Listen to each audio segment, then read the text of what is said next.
Hello friends, कैसे हैं आप लोग। Welcome back daily current affairs. तो मित्रों, आज मैं बहुत ही महत्वपूर्ण प्रश्नों का संकलन डेली करंट अफेयर्स में लेकर आया हूं और इसी प्रकार के प्रश्न आप लोगों को विभिन्न परीक्षाओं में देखने को मिलेंगे, इसलिए आप लोग इस वीडियो के अंत तक बने रहिएगा। तो मैं रमेश चतुर्वेदी।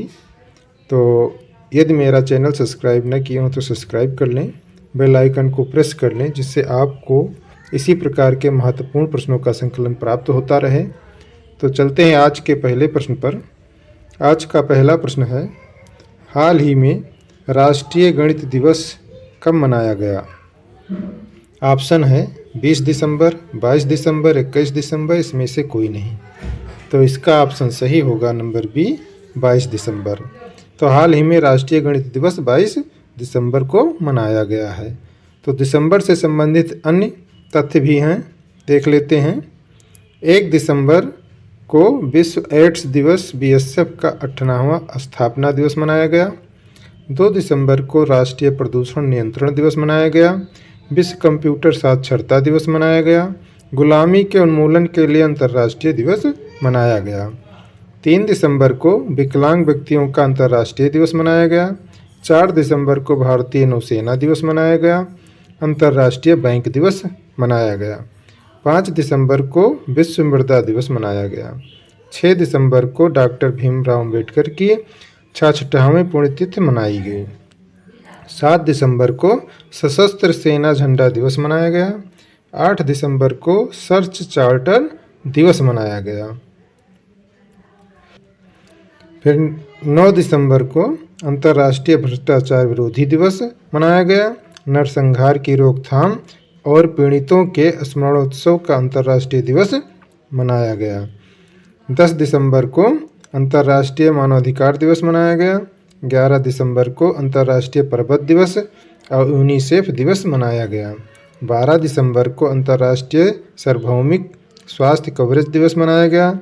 14 दिसंबर को राष्ट्रीय ऊर्जा संरक्षण दिवस मनाया गया। 16 दिसंबर को विजय दिवस मनाया गया। 18 दिसंबर को अल्पसंख्यक अधिकार दिवस अंतर्राष्ट्रीय प्रवासी दिवस मनाया गया। 19 दिसंबर को गोवा मुक्त दिवस मनाया गया और 20 दिसंबर को अंतर्राष्ट्रीय मानव एकता दिवस मनाया गया। तो चलते हैं अगले प्रश्न पर। तो मित्रों, एक महत्वपूर्ण सूचना है कि यदि आपको किसी भी बोर्ड या कंपटीशन एग्जाम का online theory class, doubt test, notes, practice set की सुविधा लेनी हो तो आप इस सुविधा को मात्र 399 रुपये प्रति माह में ये सुविधा ले सकते हो। और इस सुविधा को लेने के लिए मेरे व्हाट्सएप नंबर 88 086 89 105 पर कॉल करके या फिर आप चैट द्वारा ये सुविधा प्राप्त कर सकते हो और अपने एग्ज़ाम के पैटर्न को किसी भी माह में आप चेंज भी कर सकते हो। धन्यवाद। सूचना समाप्त हुई। चलते हैं अगले प्रश्न पर। अगला प्रश्न है, हाल ही में यूएनएससी ने किस देश पर अब तक का पहला प्रस्ताव अपनाया है। ऑप्शन है यूक्रेन, श्रीलंका, म्यांमार या इसमें से कोई नहीं। तो इसका ऑप्शन सही होगा नंबर सी, म्यांमार। तो हाल ही में यूएनएससी ने म्यांमार देश पर अब तक का पहला प्रस्ताव अपनाया है। तो चलते हैं अगले प्रश्न पर। अगला प्रश्न है, हाल ही में पूमा इंडिया ने किसे अपना ब्रांड एम्बेसडर बनाया है।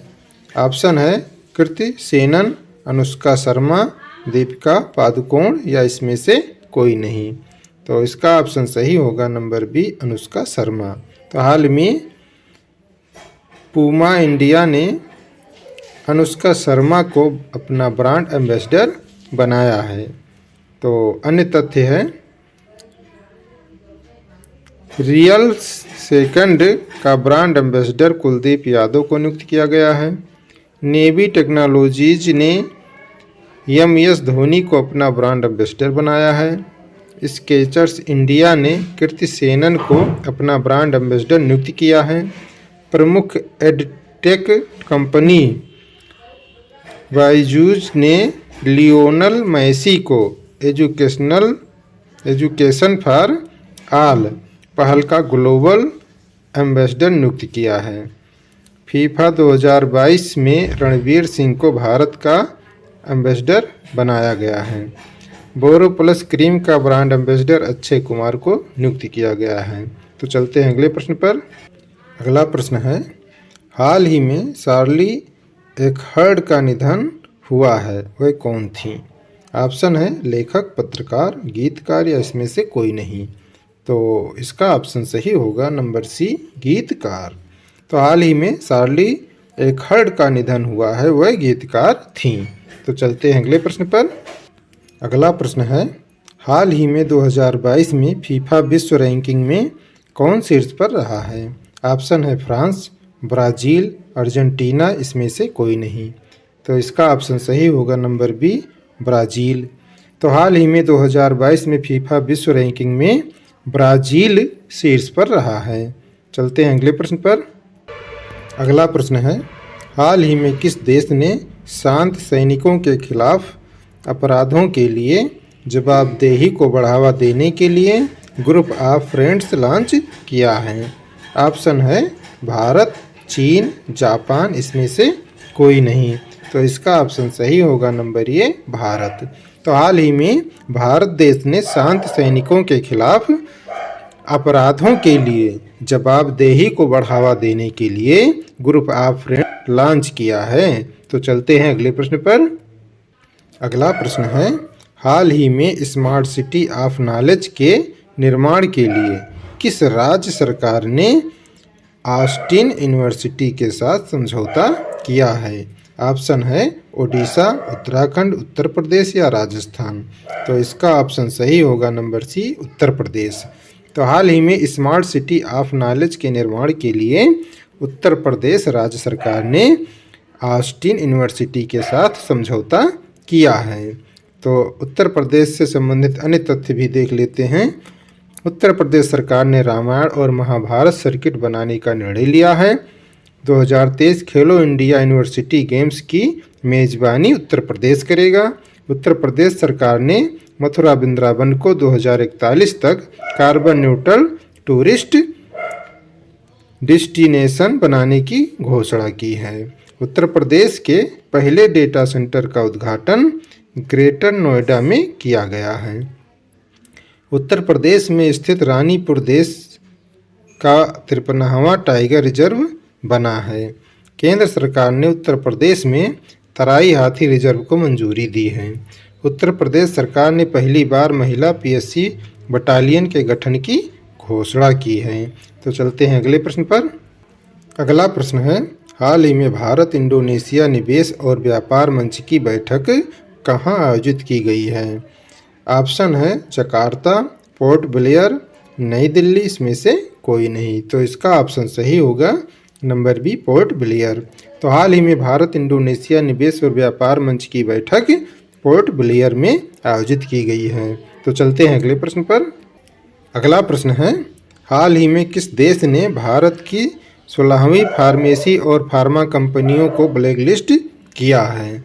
तो ऑप्शन है नेपाल, चीन, श्रीलंका, इसमें से कोई नहीं। तो इसका ऑप्शन सही होगा नंबर ए, नेपाल।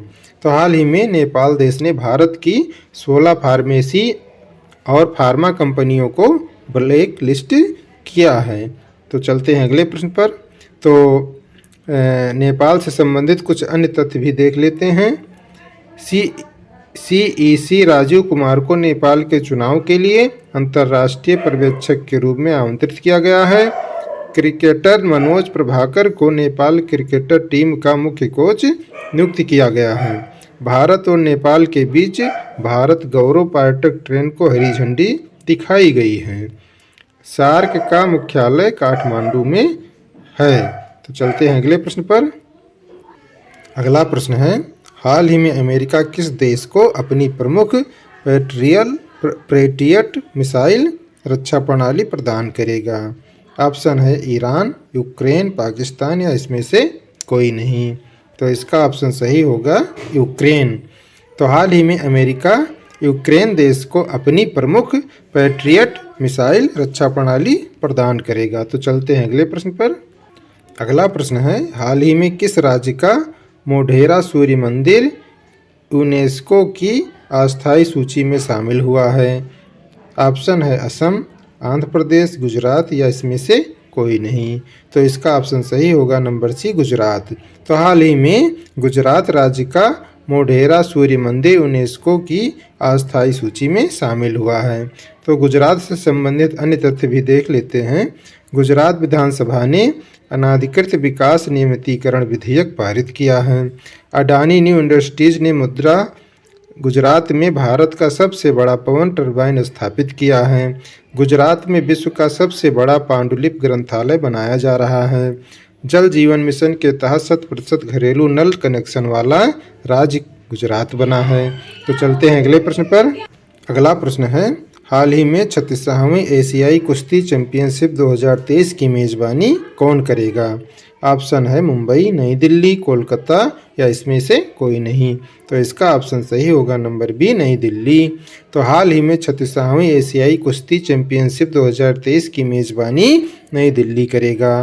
तो चलते हैं अगले प्रश्न पर। अगला प्रश्न है, हाल ही में 10 एशियाई विशालकाय कछुओं को किस राज्य के संरक्षित क्षेत्र में छोड़ा गया है? ऑप्शन है मणिपुर, नागालैंड, मिजोरम या मेघालय। तो इसका ऑप्शन सही होगा नंबर बी, नागालैंड। तो हाल ही में 10 एशियाई विशालकाय कछुओं को नागालैंड राज्य के संरक्षित क्षेत्र में छोड़ा गया है। तो चलते हैं अगले प्रश्न पर। अगला प्रश्न है, हाल ही में वित्तीय वर्ष 2022-23 के लिए सकल प्रत्यक्ष कर संग्रह में कितने प्रतिशत की वृद्धि दर्ज की गई है? तो ऑप्शन है 25.90%, 17.80%, 19.47%, सेन वाटसन। तो इसका ऑप्शन सही होगा नंबर ये 25.90%। तो हाल ही में वित्तीय वर्ष 2022-23 के लिए सकल प्रत्यक्ष कर संग्रह में 25.90% की वृद्धि दर्ज की गई है। तो चलते हैं अगले प्रश्न पर। अगला प्रश्न है, हाल ही में किसके द्वारा लिखित पुस्तक the Indian Navy at the rate 75 reminiscing the voyage का विमोचन हुआ है? तो ऑप्शन है रंजीत बी राय, अरित्रा बनर्जी, उपयुक्त दोनों या इसमें से कोई नहीं। तो इसका ऑप्शन सही होगा नंबर सी, उपयुक्त दोनों। तो हाल ही में रंजीत बी राय और अरित्रा बनर्जी यानी दोनों के द्वारा लिखित पुस्तक the Indian Navy at the 75 reminiscing the voyage का विमोचन हुआ है। तो इससे संबंधित अन्य तथ्य भी देख लेते हैं। The light very carry overcoming in uncertain times नामक पुस्तक मिशेल ओबामा ने लिखी है। मानसी गुलाटी ने अपनी पुस्तक मिरेकल्स ऑफ फेस योगा का विमोचन किया है। नलनाडा अंटिल वी मीट अगेन नामक पुस्तक गौतम बोरा ने लिखी है। विनिंग द इनर बैटल नामक पुस्तक सेन वाटसन ने लिखी है। तो चलते हैं अगले प्रश्न पर। तो मित्रों, यहीं पर वीडियो समाप्त होता है। और ये वीडियो कैसा लगा कमेंट बॉक्स में ज़रूर लिखिएगा। यदि अच्छा लगा हो तो लाइक और शेयर भी ज़रूर कीजिएगा। और प्रश्नों को लिखा करो, क्योंकि लिखने से जल्दी याद हो जाते हैं। और अपने जीवन में पर डे कोई ना कोई लक्ष्य ज़रूर रखिए और उसे हासिल करने का भरसक प्रयास कीजिए। इससे आपकी लाइफ ऑटोमेटिकली अच्छी हो जाएगी। तो मिलते हैं अगले वीडियो में। अपनी तैयारी करते रहिए। बहुत बहुत धन्यवाद।